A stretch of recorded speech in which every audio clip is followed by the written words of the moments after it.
Walter Bond is Mr. Accountability. From professional athlete to professional speaker. From the NBA to corporate USA. From successful sports star to motivational speaker superstar. Walter Bond delivers an entertaining and solid message of personal accountability. Overcoming adversity. Power of confidence and excellence to the highest degree.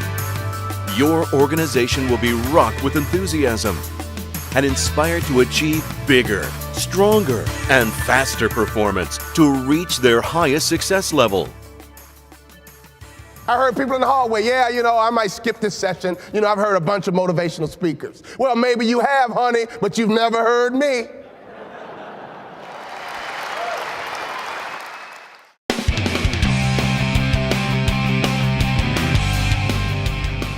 By being one of the top basketball players in the country, I got recruited by the top basketball coaches in America, and that is how I learned how to sell. College basketball coaches and football coaches are the greatest salesmen on this earth. They've been going into living room for decades, and they know how to close deals. Here's what they know that you might not know. If you have a notepad, write this down. They don't sell tangible products, they sell hopes and dreams. Stop selling products and start selling hopes and dreams.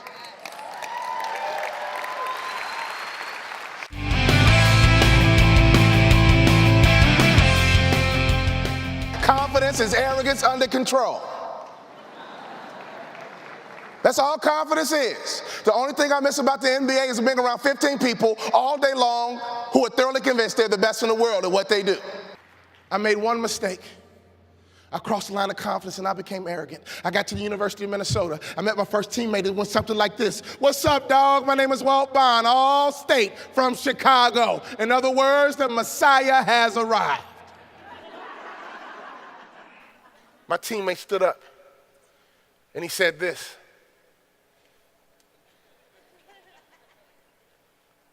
What's your name again?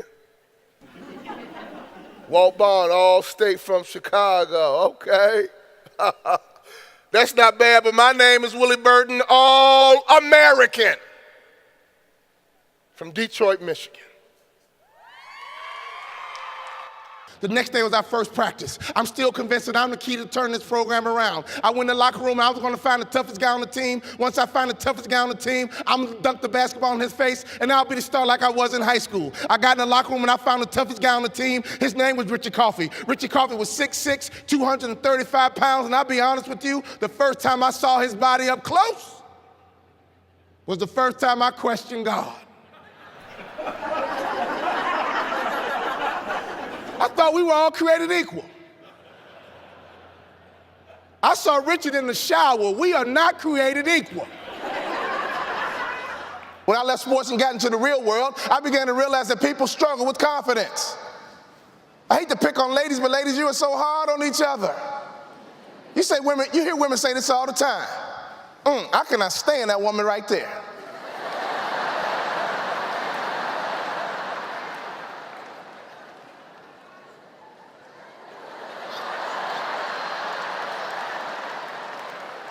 Oh, she gets on my nerves.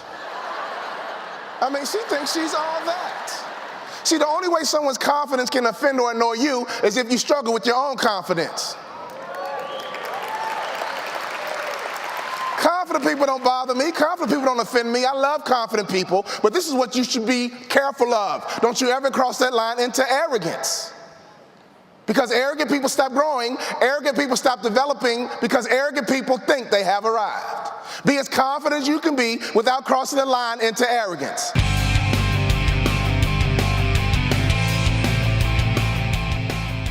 Here's my philosophy. Wherever I show up, I am the key. Whatever team I belong to is going to win. If I'm in student government's going to win. If I'm on your basketball team, our basketball team's going to win. Why? Because when I show up, we're going to win. That's the kind of confidence I want you to have. No matter where you go in life, any organization you belong to, make up your mind that wherever I go, we're going to win. Does that make sense? So as customers coming to your store, don't just provide a good product and a good service and leave it there. You got to provide a good product and a good service. But what's going to differentiate you from the competition are your social skills. How well do you connect each time a customer comes into your store? Has nothing to do with the economy. Has nothing to do with your community. No one will say, you know what, my business is poor because I suck. Everybody's got excuses. They call me Mr. Accountability because I believe your life is your fault. If you're having success, you're not giving anybody else the credit. You're going to take that, aren't you?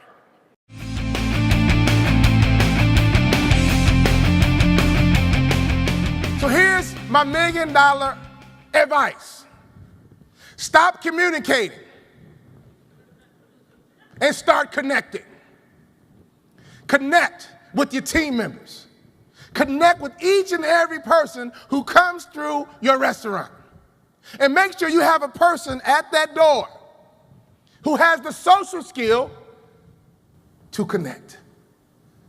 Your competition is going to communicate. But Red Robin, I just gave you the $1 million secret. Make sure that everyone in your restaurant has the ability to connect. At the end of every season, I would go into my coach's office. I would say, Coach, what do I need to do to play in the NBA? He would look me in the eye and he said, son, you don't play for me.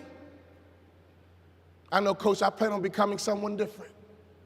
He says, you can't run, you can't jump, you can't dribble, you can't shoot, and you can't rebound, son.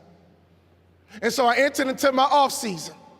And in my off season, I got bigger. In my off season, I got stronger. In my off season, I got faster. And every single year, I was voted most improved player. Just like an athlete, you need to get bigger, you need to get stronger, and you need to get faster every single year. And coming to the $1 Million Round Table is your off season. This is your chance to get in your weight room. This is your chance to get bigger. This is your chance to get stronger. This is your chance to get faster. For the life of me, I can't figure out why a financial advisor would come into someone's home and not look like success and not look like money. Let me help you out. If you're going to come into my house and try to convince me to give you my money to manage, you should look like you have some money yourself.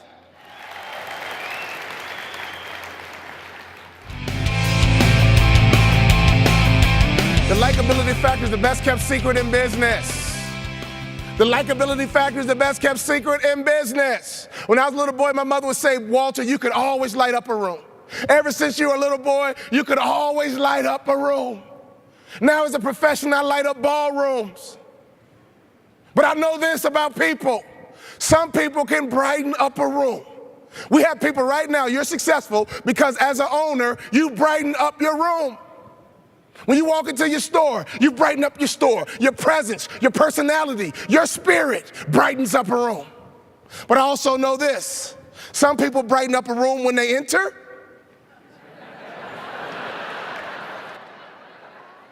Some people brighten up a room when they leave. Likeable people attract people. Does that make sense? Here's another benefit to being likable. When you screw up and people like you, they give you mercy. Raise your hand if you can use mercy from time to time. So I say all that to say this. Don't ever hire a person who's not likable.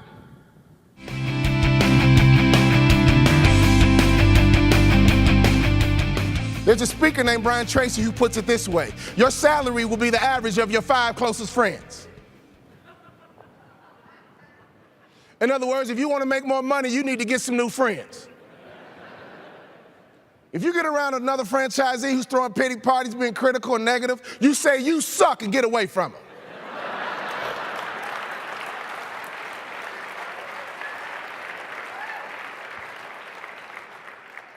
And I'm being honest with you.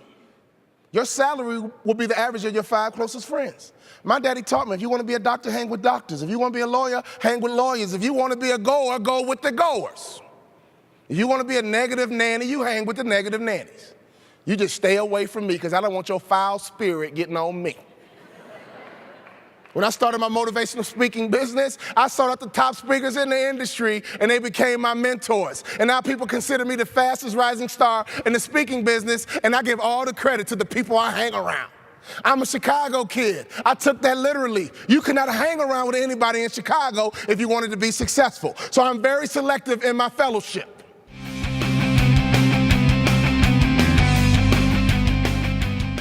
When you have an undisciplined mind and you meditate on the wrong thing over and over and over again, over and over and over again. There you are, Mr. and Mrs. Advocate. You go on a sales call, and all of a sudden this couple who you knew were perfect for the business, they turned you down, and you went home and threw a pity party.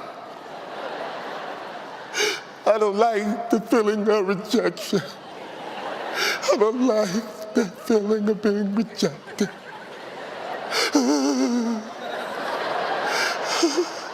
Why did my husband drag me into this business?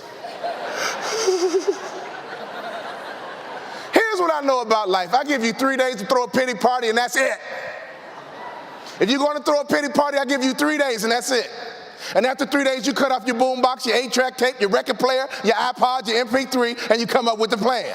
I threw me a good old pity party, and after 3 days, I cut off my boombox, and I came up with a plan. I'm going back to high school. I'll be starting a baseball team, basketball team, football team, president of the journalism club, and my classmates will vote me most likely to succeed.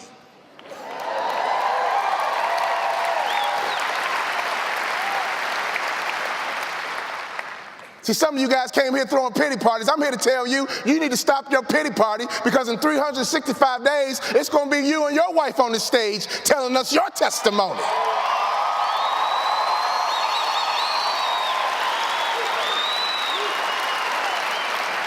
By the time I graduated from high school, I was star of the baseball team, basketball team, football team, president of the journalism club, and my classmates voted me most likely to succeed, and I heard through the grapevine all the girls thought I was cute.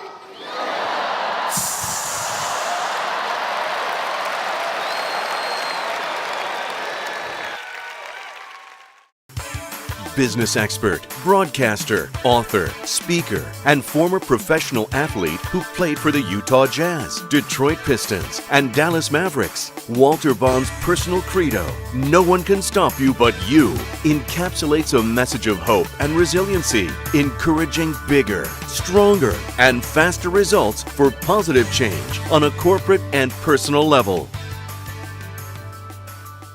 Can I ask you what you thought of the presentation? Great. Walter's fantastic. Walter Bond was awesome. It was awesome. Awesome. Awesome. It was excellent. Excellent. Absolutely terrific. Great. Best part of the whole conference. The best part of the whole conference. Way beyond my expectations.